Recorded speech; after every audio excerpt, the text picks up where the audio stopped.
चलो आज हम लोग देखेंगे application of inductive.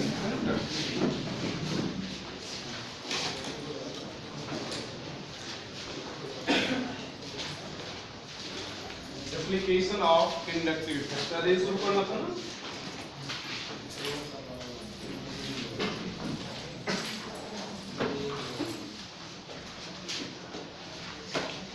Inductive effect की उपयोगिता क्या है, हम आज इस पे चर्चा करेंगे। ठीक है, तो पहला point, stability of charge species.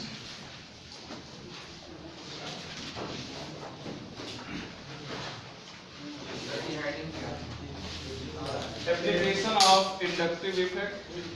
Inductive effect की उपयोगिता, प्रेरण प्रभाव की उपयोगिता। कल प्रेरण प्रभाव पढ़ा गया था, उपयोगिता शुरू करना था।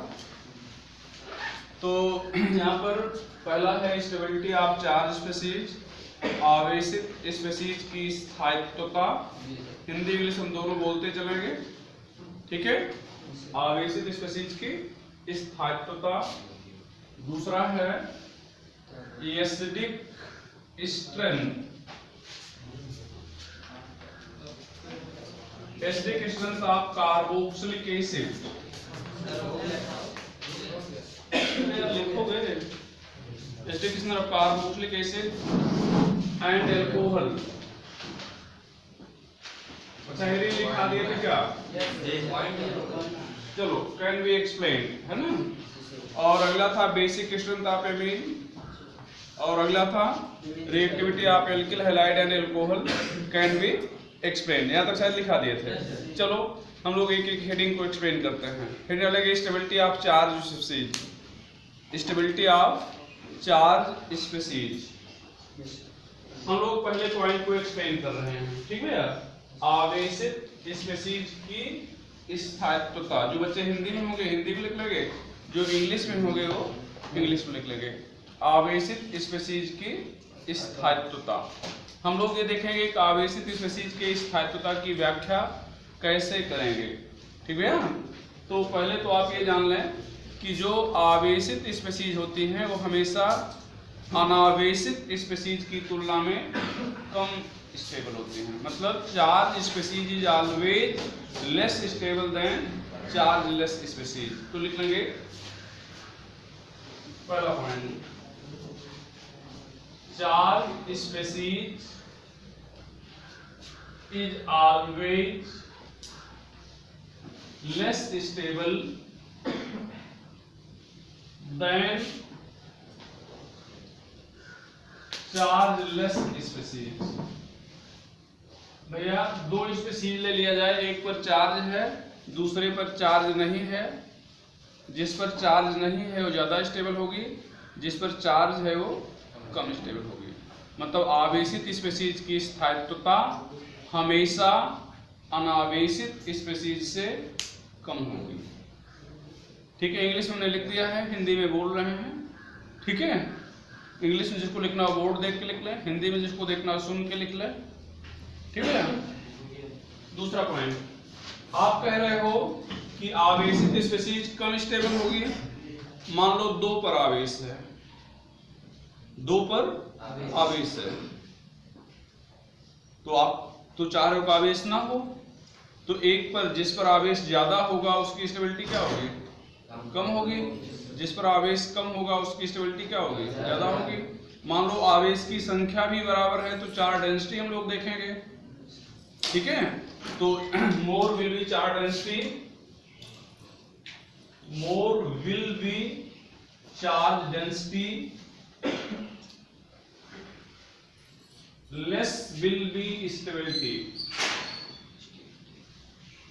आवेश घनत्व जितना अधिक होगा स्थायित्वता उतना कम होगी। आवेश घनत्व जितना अधिक होगा स्थायित्वता उतना कम होगी। More will be charge density, less will be stability. आवेश घनत्व जितना अधिक होगा स्थायित्वता उतना कम होगी। ठीक है, और थर्ड पॉइंट, अच्छा, मान लो कोई ऐसा फैक्टर है जो चार्ज को बढ़ा रहा है, तो आप क्या सोचेंगे, स्टेबिलिटी बढ़ा रहा है घटा रहा है? घटा रहा है। तो factor increases charge density decreases stability, मतलब ऐसा फैक्टर या ऐसा कारक जो चार्ज को बढ़ाएगा या चार्ज डेंसिटी को बढ़ाएगा, स्टेबिलिटी को क्या करेगा, घटाएगा। लिख लें, कारक जो आवेश घनत्व को बढ़ाएगा, स्थायित्वता घटाएगा। Factor increases charge density decreases stability. यहां पर ध्यान रखना कि एरो अगर ऊपर है इसको इंक्रीज पढ़ेंगे, एरो नीचे लगाए हैं डिक्रीज पढ़ेंगे। ठीक है, factor increases charge density decreases stability, ऐसा कारक जो आवेश घनत्व को बढ़ाएगा, स्थायित्वता को घटाएगा। 3 पॉइंट हो गए। एक पॉइंट हम लोग और लिखेंगे, 4th पॉइंट। मान लो आवेश है ही है, पहले तो आवेश होना नहीं चाहिए। आवेश अगर है तो ऋण आवेश ऋणात्मक परमाणु पर होना चाहिए और धन आवेश धनात्मक परमाणु पर। A charge species to be stable, negative charge should be on negative atom and positive charge should be on positive atom. लिख लेंगे, आवेशित स्पेसीज के स्थायी होने के लिए ऋण आवेश ऋणात्मक परमाणु पर और धन आवेश धनात्मक परमाणु पर होना चाहिए। A charge species to be stable, 4th point लिख रहे हैं, आवेशित स्पेसीज के स्थायी होने के लिए ऋण आवेश ऋणात्मक परमाणु पर और धन आवेश धनात्मक परमाणु पर होना चाहिए। A charge species to be stable, negative charge should be present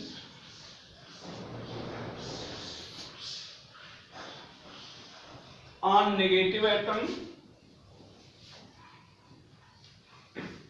and positive charge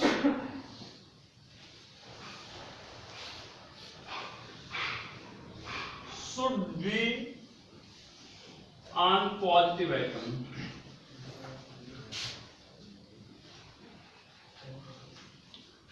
But not on electron deficient.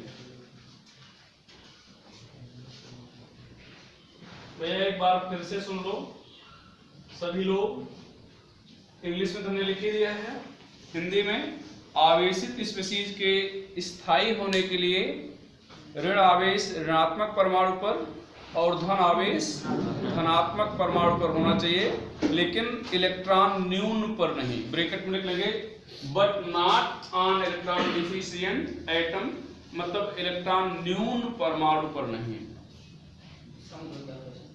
क्या बेटा? इसका मतलब कहते हैं न्यून परमाणु, जिसमें कमी हो, जिसमें इलेक्ट्रॉन की कमी होगी उसको इलेक्ट्रॉन डिफिशिएंट बोलेंगे या इलेक्ट्रॉन न्यून बोलेंगे। बात क्लियर हो गई? कल कितने बच्चे नहीं थे? कल इंडक्टिव इफेक्ट पढ़ाए थे, ठीक है, और आज उसी का एप्लीकेशन पढ़ाने चल रहे हैं। तो जब आप कल नहीं थे तो आज थोड़ा सा आपको परेशानी हो सकती है। फिलहाल हम 5 मिनट में इसको रिवाइज करवा दे रहे हैं। इंडक्टिव इफेक्ट का मतलब जैसे यहाँ पर ध्यान दो बेटा, बस बहुत जल्दी में हम इसको एक हिंट दे रहे हैं। यहाँ पर कार्बन चेन है, ये 2 कार्बन हैं, इलेक्ट्रॉन शेयर किए हुए हैं। कोई भी एटम, कोई भी कार्बन चाहे कि शेयर इलेक्ट्रॉन को हम अपने साइड में अट्रैक्ट कर लें, ऐसा नहीं कर पाएगा, ऐसा नहीं कर पाएगा। तो यहाँ पर कोई चार्ज डेवलप नहीं होगा। अब यहाँ पर देखिए बेटा, यहाँ पर फिर से हम एक EF इलेक्ट्रोनेगेटिव आइटम लगा दिए। अब ये जो इलेक्ट्रोनेगेटिव आइटम है इस इलेक्ट्रॉन को अपनी साइड में अट्रैक्ट कर लेगा, तो यहाँ पर पार्शियली नेगेटिव चार्ज डेवलप हो जाएगा और यहाँ पर क्या हो जाएगा, पार्शियली पॉजिटिव चार्ज। मतलब अब ये कार्बन इलेक्ट्रॉन डिफिशिएंट हो गया, ठीक है। ये डिफिशियंसी को क्या करना चाहेगा, न्यूट्रलाइज करना चाहेगा, मतलब चाहेगा कि इलेक्ट्रॉन की कमी जो डेवलप हुई है वो पूरी हो जाए। तो ये अगले से इलेक्ट्रॉन को अपनी साइड में विड्रॉ कर लेगा, समझ रहे ना, और ये भी पूरा करना चाहेगा तो ये अगले से पूरा कर लेगा, मतलब विड्रॉ कर लेगा। तो यहाँ पर देखें एक नेगेटिव चार्ज आ गया, यहाँ पर क्या आ गया पॉजिटिव चार्ज, तो ये नेगेटिव पोल बोलेंगे, पॉजिटिव पोल बोलेंगे, अपोजिट पोल बन गया। तो कहने का मतलब यहाँ पर पोलरिटी डेवलप हो गई। तो इंडक्शन ऑफ पोलरिटी, यहाँ पर देखिए यहाँ पर क्या था, नॉन पोलर था, induction of polarity in non polar compound, मतलब अध्रुवीय यौगिक में ध्रुवता का उत्पन्न होना क्या कहलाएगा, इंडक्टिव इफेक्ट कहलाएगा। क्या कहलाएगा, इंडक्टिव इफेक्ट। ये इलेक्ट्रॉन पेयर का पोलराइजेशन जो होता है पार्शियल होता है, कंप्लीट नहीं होता।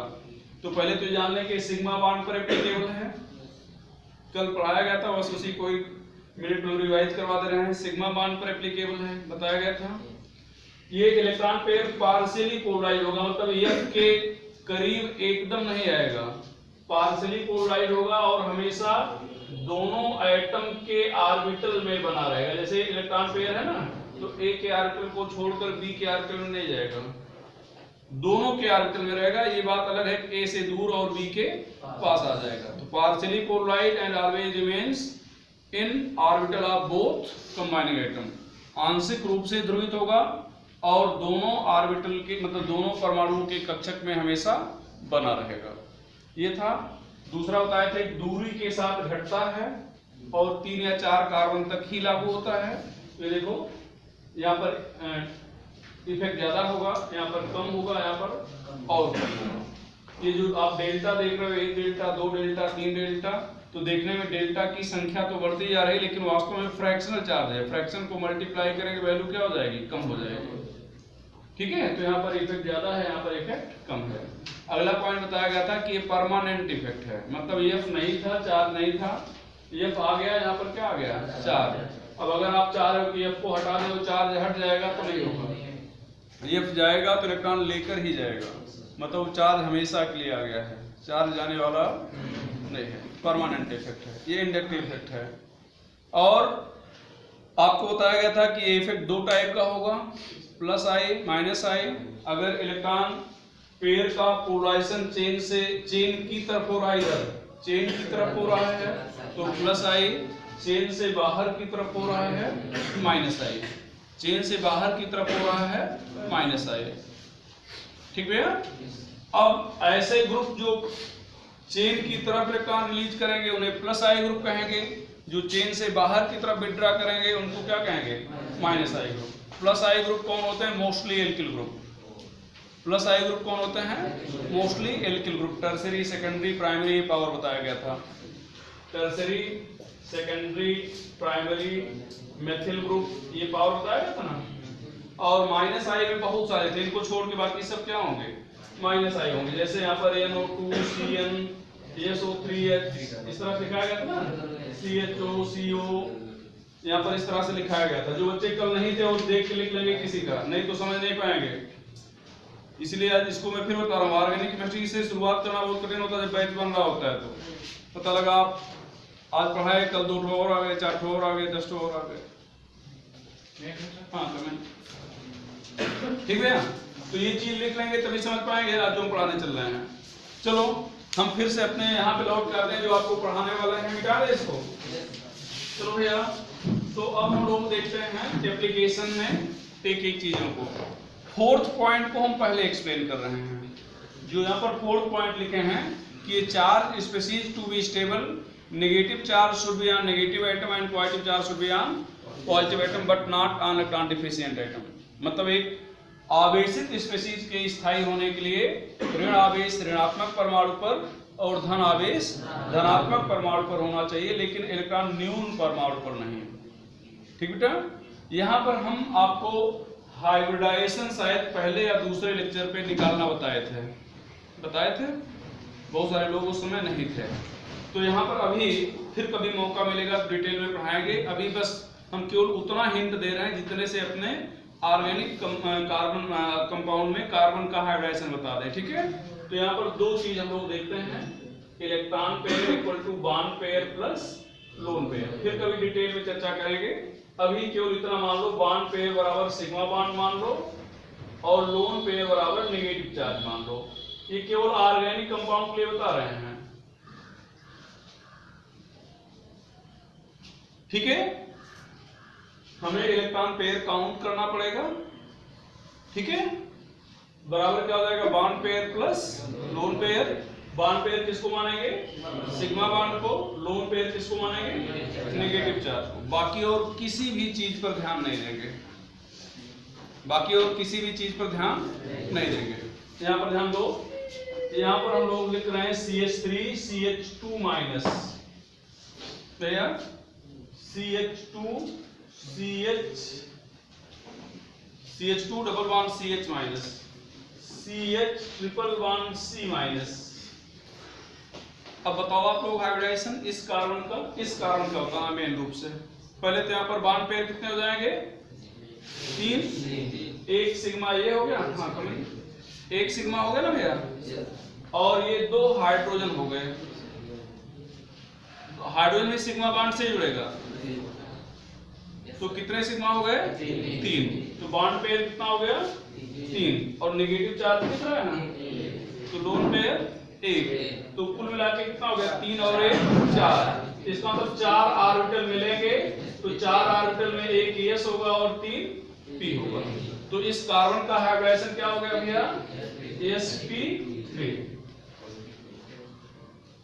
यहां पर इसी तरह से बताएं, एक सिग्मा और एक पाई है, तो सिग्मा को हमें गिनना है, एक सिग्मा हो गया, और H भी एक सिग्मा माना जाएगा, 2 सिग्मा। और नेगेटिव चार्ज को क्या मानेंगे, लोन पेयर। तो 2 बॉन्ड पेयर और 1 लोन पेयर, कुल मिलके कितने हो गए, 3। तो 3 में 1 s हो गया और 2 p। तो हाइब्रिडाइजेशन क्या हो गया बेटा, sp2। यहां पर देखें कितने सिग्मा, 1। इस कार्बन की बात कर रहे हैं, कितने सिग्मा, 1। तो loan bond pair 1, lone pair 1। तो हाइब्रिडाइजेशन आप लोग क्या बोलने वाले हो, sp। अच्छा, इस कार्बन का हाइब्रिडेशन कौन, इसका भी sp। क्यों, चूंकि आप 2 सिग्मा, देखो H भी सिग्मा, सभी लोग समझ रहे हैं, किसी प्रॉब्लम है, H सिग्मा है और A पाई मतलब सिग्मा है, तो 2 सिग्मा, तो sp यहाँ पर 2 और 1 3 सिग्मा, sp2 यहाँ पर 3 और 1 4 सिग्मा, sp3, ठीक है। अच्छा, एक और चीज, इलेक्ट्रोनेगेटिविटी।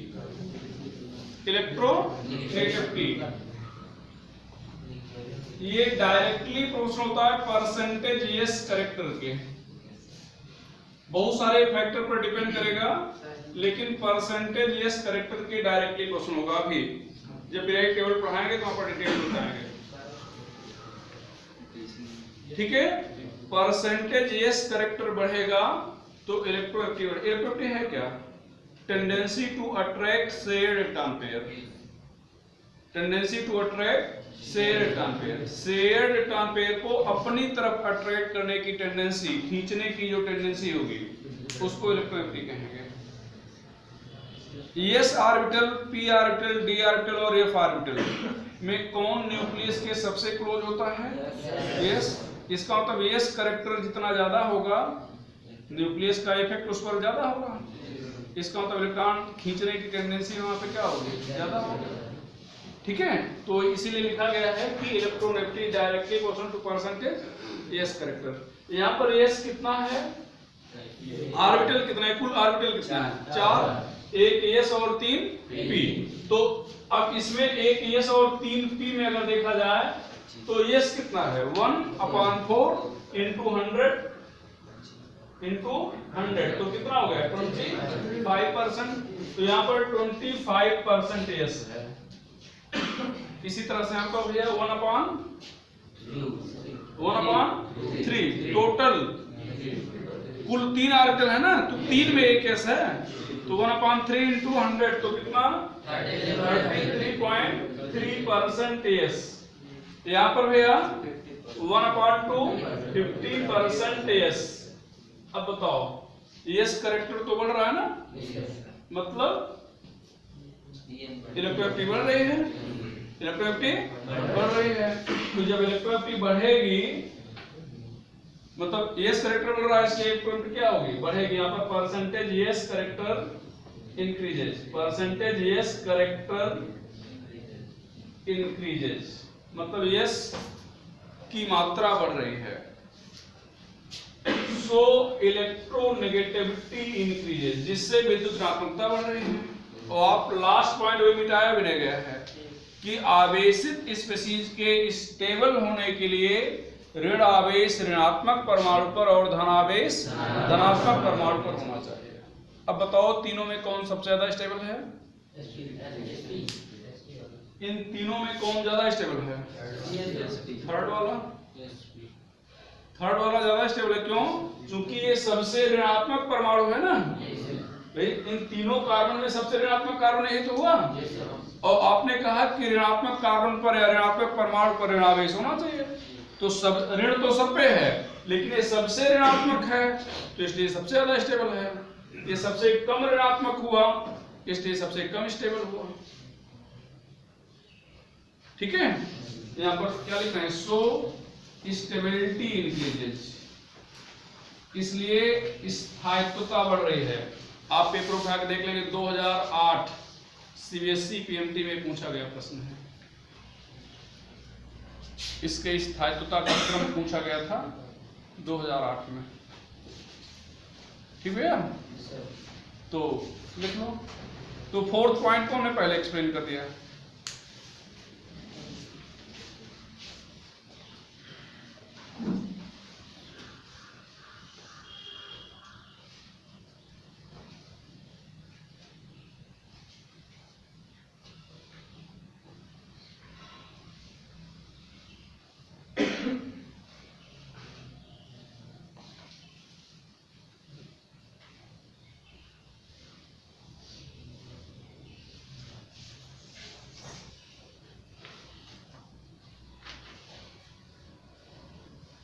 हिंदी में लिख लेंगे, हिंदी में लिखने वाले, यस की मात्रा बढ़ रही है जिससे विद्युत ऋणात्मकता बढ़ रही है, परिणाम स्वरूप स्थायित्वता बढ़ रही है।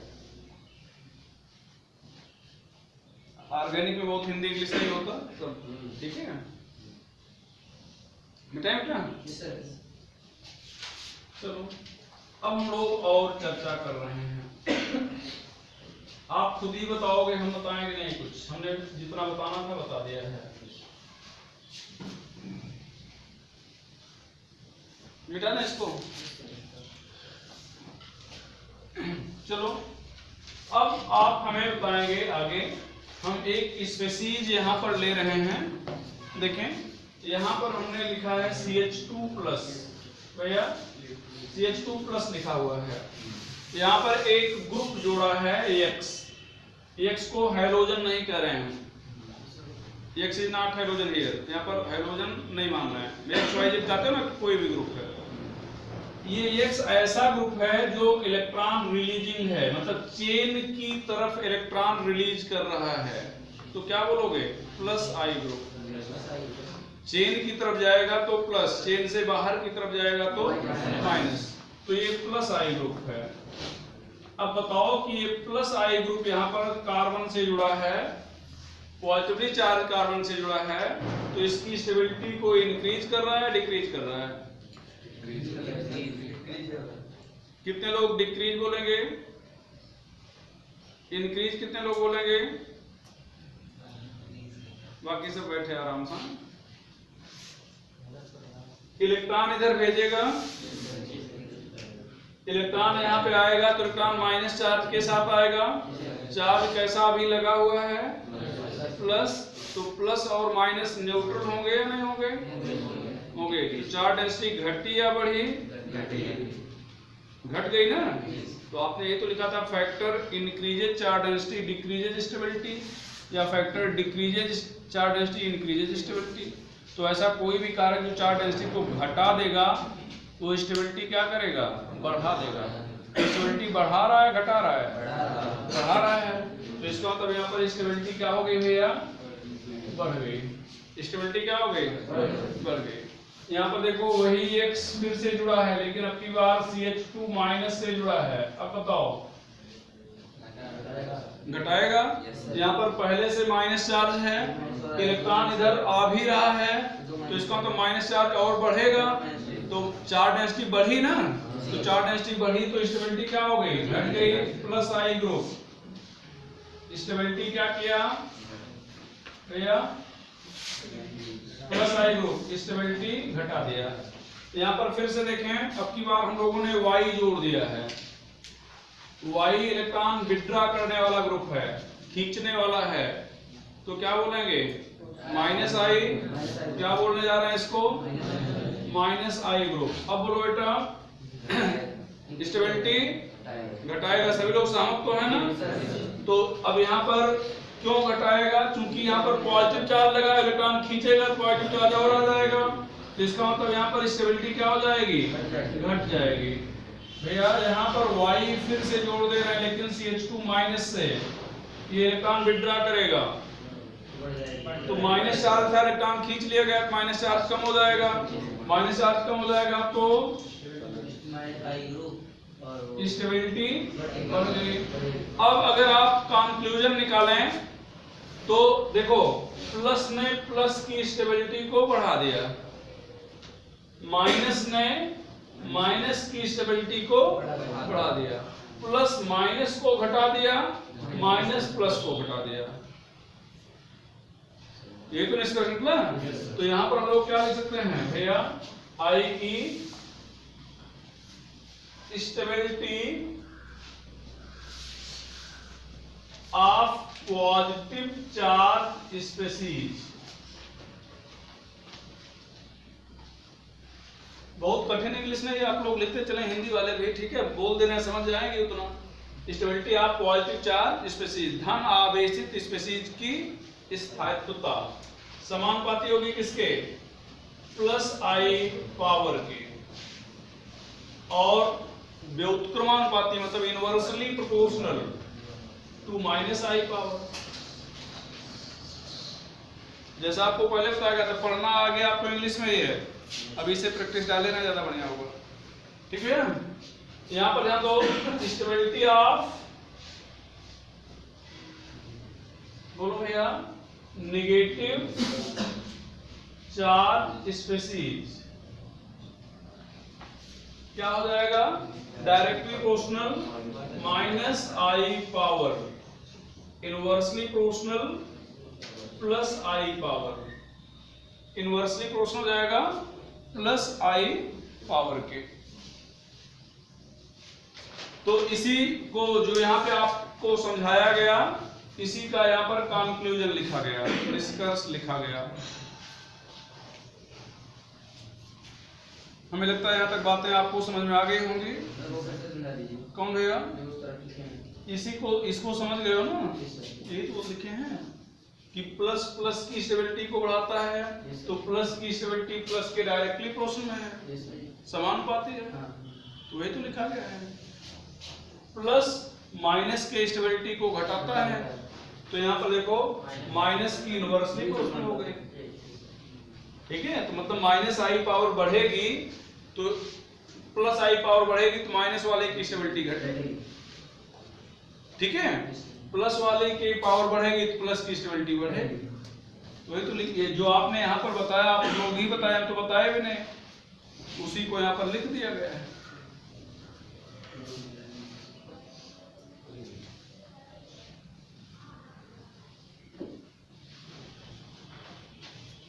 इसको मिटा रहा गया। अब हम लोग एग्जाम्पल देख रहे हैं, यहां पर देखें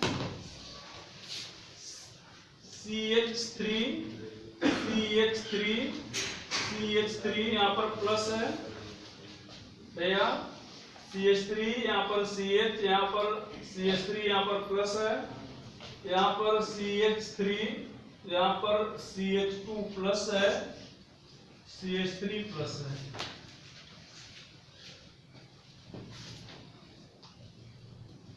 ठीक है। आगे बढ़ा जाए, आप लोग हमें खुद बताएंगे कौन सबसे ज्यादा स्टेबल है, पहला या चौथा।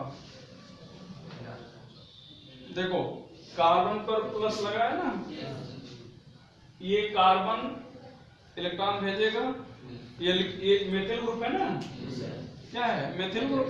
मेथिल ग्रुप तो प्लस आई ग्रुप पावर उत्पन्न करते हैं, तो भेजेगा ये भी भेजेगा ये भी भेजेगा, तो तीन मिल के इस चार्ज को क्या करेंगे, रिड्यूस करेंगे, कम करेंगे, उदासीन करेंगे।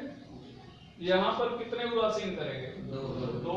यहाँ पर तो कोई नहीं है, इस कार्बन से केवल H जुड़ा है ना, और H कोई प्रभाव उत्पन्न नहीं करता, कोई इफेक्ट डेवलप नहीं करता, तो तीन मिल के इसको न्यूट्रलाइज कर रहे हैं।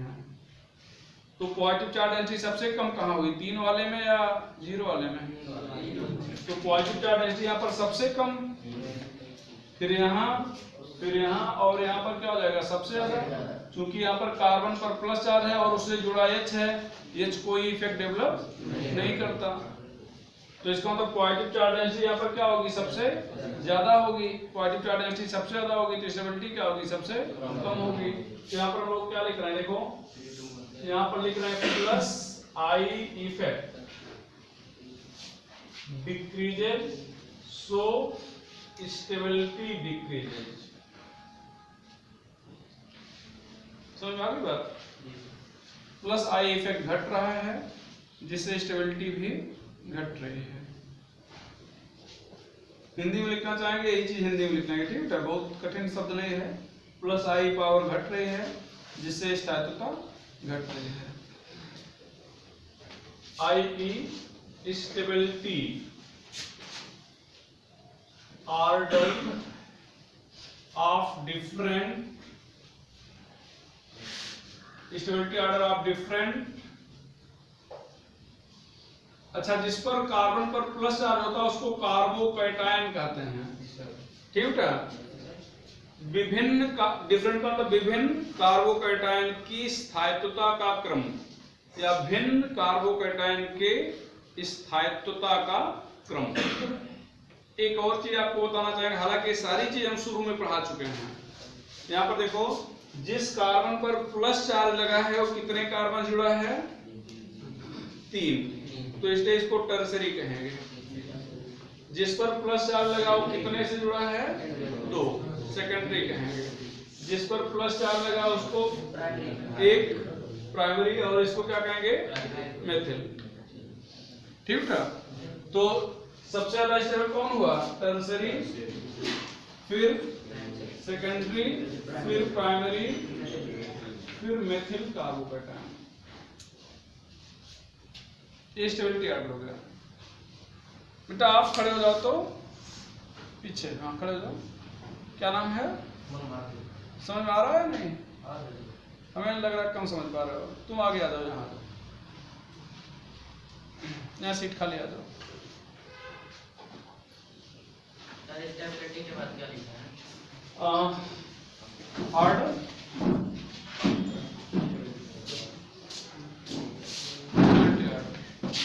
और एक चीज तुम्हें और बता देता है ना, इधर देखो बोर्ड पे देख के लिखो, किसी बच्चे का मत देखो, ठीक भैया। जो छूट जाएगा छोड़ देना, फिर बाहर निकलेंगे हमसे पूछ लेना, ठीक है। हो गया भैया, हाँ तो क्या है, अर्थात आई मतलब हिंदी में बोलेंगे अर्थात, हाँ दैट इज करते हैं, हाँ ठीक है। I stability order of different carbocation, अर्थात विभिन्न कार्बोकैटायन के स्थायित्वता का क्रम ये होगा। इसको मिटा दूं?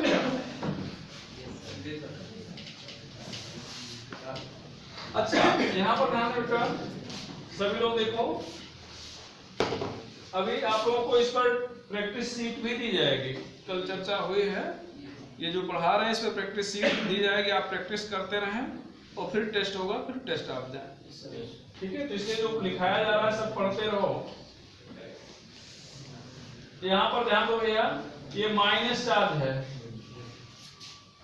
माइनस चार्ज रहता है तो कार्बेनायन कहते हैं, कार्बेनायन। अब आप यहाँ पे बताएंगे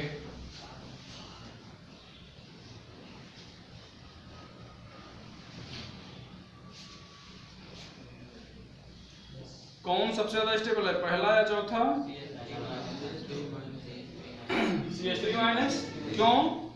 चार्ज माइनस लगा है और जो ग्रुप जुड़े हैं इलेक्ट्रॉन भेजने वाले हैं तो चार्ज बढ़ जाएगा, स्टेबिलिटी घट जाएगी। यहाँ पर 3 बढ़ा रहे हैं, 2 बढ़ा रहा है, 1 बढ़ा रहा है, कोई नहीं बढ़ा रहा है, तो इसका मतलब क्या हो गया कि यहाँ पर प्लस आई पावर बढ़ रही है, घट रही, सॉरी प्लस आई पावर घट रही है, एरो नीचे लगा दिए मतलब घट रही है। सो स्टेबिलिटी क्या करेगी? नहीं, स्टेबिलिटी बढ़ेगी, प्लस माइनस को घटाता है, तो प्लस अगर कम हो गया इसमें तो स्टेबिलिटी बढ़ गई, ठीक है ना? तो यहाँ पर आएगी stability order of different carbon ion, different carbon ion, ठीक है ना? तो यहाँ पर हो जाएगा CH3 minus, primary, secondary, tertiary.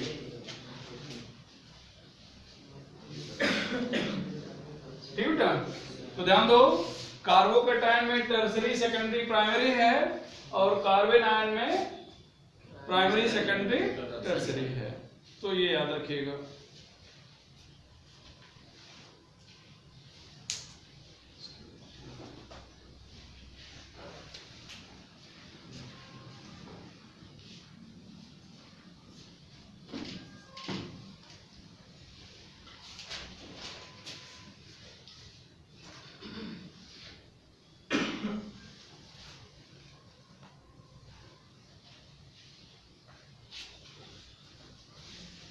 Language में तो किसी प्रॉब्लम नहीं हो रही ना, ठीक है? चलो मिटाएं इसको। अब हम लोग अपने दूसरे उस पर हेडिंग पे आ रहे हैं, acidic strength of carboxylic acid. Acidic strength of carboxylic acid, carboxylic अम्ल की अम्लीय प्रवणता।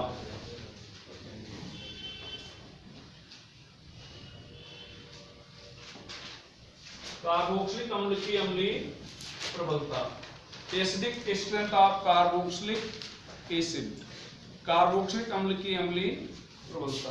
लिख लेंगे, it can be explain as follow. इसकी व्याख्या निम्न तरह से की जा सकती है। इसकी व्याख्या निम्न तरह से की जा सकती है। जो बच्चे 12वीं के होंगे, बोर्ड एग्जाम देना है, वो भी समझेंगे क्योंकि उनके सिलेबस में है, ठीक है? देखिए बेटा, हम फॉर्मिक एसिड ले रहे हैं। क्या ले रहे हैं? सबसे सिंपल एसिड है, ये डिसोसिएट हो रहा है, मतलब आयोनाइज हो रहा है। यहाँ पर ध्यान दें, ये इस तरह से आयन में बदल रहा है। On applying law of mass action, सक्रिय द्रव्यमान का नियम लागू करने पर, लॉ ऑफ मास एक्शन आप लोगों ने पढ़ा होगा 11th में, ठीक है? यहां पर देखें क्या हो जाएगा, Ka, यहां पर HCOO माइनस, यहां पर H प्लस, यहां पर क्या होता है बेटा, HCOOH। एक और चीज 11th में एक टॉपिक है आयनिक इक्विलिब्रियम, वहां पर हम लोग एसिड बेस कॉन्सेप्ट पढ़े रहे होंगे। डिफरेंट एसिड बेस कॉन्सेप्ट होते हैं, मतलब आर्हीनियस, ब्रांस्टेड-लॉरी, लुईस कॉन्सेप्ट। तो यहाँ पर ब्रांस्टेड-लॉरी कॉन्सेप्ट को अगर देखा जाए तो ब्रांस्टेड-लॉरी ने बताया कि कोई भी स्पीशीज जो प्रोटॉन देता है उसे एसिड बोलेंगे, और जो प्रोटॉन एक्सेप्ट करता है, ग्रहण करता है, उसे बेस बोलेंगे। अब यहाँ पर ध्यान दो, इसने प्रोटॉन जनरेट किया है, इसलिए इसको क्या बोलेंगे, एसिड। ये देखो H प्लस इससे जुड़ेगा तब ये इधर आ जाएगा, ये साइन इक्विलिब्रियम के है, ठीक है, मतलब इधर भी जाएगा उधर भी जाएगा, तो ये H प्लस एक्सेप्ट करके इधर आएगा, इसको क्या बोलेंगे बेस, इसको क्या बोलेंगे बेस। एसिड बेस पेयर जिसमें एक H प्लस का डिफरेंस होता है उसे कॉन्जुगेट एसिड बेस पेयर कहते हैं। जैसे अभी तो कठिन है, मान लो यहाँ पर HCl लिख दिया जाए, समझ लो ना, तो ये H प्लस और क्या हो जाएगा Cl माइनस, तो ये H जनरेट किया एसिड है, Cl minus H plus accept करके इधर जाएगा, तो ये बेस हो जाएगा, क्या हो जाएगा बेस। अब दोनों में एक H का अंतर है कि है, तो दोनों कॉन्जुगेट एसिड बेस पेयर हैं। एसिड में हमेशा एक H प्लस ज्यादा होगा और बेस में हमेशा एक H प्लस कम होगा, तो इसको फिर क्या कह सकते हैं कॉन्जुगेट एसिड, चूंकि H ज्यादा है, तो इसको क्या कहेंगे कॉन्जुगेट बेस। तो Ca लिख रहे हैं कॉन्जुगेट एसिड, हिंदी में संयुग्मी अम्ल, और इसको कॉन्जुगेट बेस संयुग्मी क्षार। तो कॉन्जुगेट एसिड संयुग्मी अम्ल, कॉन्जुगेट बेस संयुग्मी क्षार, हो गया भैया। अच्छा, आप कह रहे हो कि ये एसिड है, क्यों? क्योंकि H प्लस जनरेट कर रहा है। अगर प्रबलता की बात किया जाए, स्ट्रेंथ की बात किया जाए, तो किसी एसिड की स्ट्रेंथ आप कैसे मेजर करेंगे, कैसे बताएंगे कि कौन ज्यादा प्रबल है? पीएच से नहीं, आप ऐसे बताओ, पीएच से क्या बताएंगे ही, जैसे मान लो दो दानी बैठे हुए हैं, दोनों दान दे रहे हैं, किसको आप बड़ा दानी कहोगे? जो ज्यादा दान देगा उसको बड़ा दानी कहोगे, जो कम दान देगा उसको छोटा दानी कहोगे, जो नहीं देगा उसको नहीं देगा, इसका मतलब भिखारी नहीं बाबा, लेने वाला भिखारी है, ठीक है। तो जो ज्यादा दान देगा वो बड़ा दानी, जो कम दान देगा वो छोटा दानी, भिखारी की बात नहीं करते हैं। तो इसका मतलब अगर हम कह रहे हैं कि ये प्रबल अम्ल है तो इसको ज्यादा H प्लस देना चाहिए, ये तो दुर्बल अम्ल है तो कम H प्लस देना चाहिए। तो जो ज्यादा H प्लस जनरेट करेगा, जो ज्यादा H प्लस देगा वो स्ट्रांग एसिड है, जो कम देगा वो वीक एसिड है, ठीक है। अच्छा, H प्लस देगा मतलब जनरेट करेगा तो दिखना भी चाहिए ना, तो इसका मतलब H प्लस आयन कंसंट्रेशन अगर ज्यादा है तो एसिडिकेशन क्या हो जाएगी, ज्यादा हो जाएगी। तो यहाँ पर अगर हम लोग लिखना चाहें तो ये एसिडिक स्ट्रेंथ डायरेक्टली प्रोपोर्शनल हो जाएगी किसके, H प्लस आयन कंसंट्रेशन के। इसको एक्टिव मास पढ़ेंगे या कंसंट्रेशन पढ़ेंगे, ठीक है। अच्छा, इसको Ka को बताना भूल गए, क्या पढ़ेंगे? डिसोसिएशन कांस्टेंट ऑफ एसिड, वियोजन स्थिरांक, अम्ल का वियोजन स्थिरांक, डिसोसिएशन कांस्टेंट ऑफ एसिड, अम्ल का वियोजन स्थिरांक, ठीक है ना। तो देखो सी मैं दे दो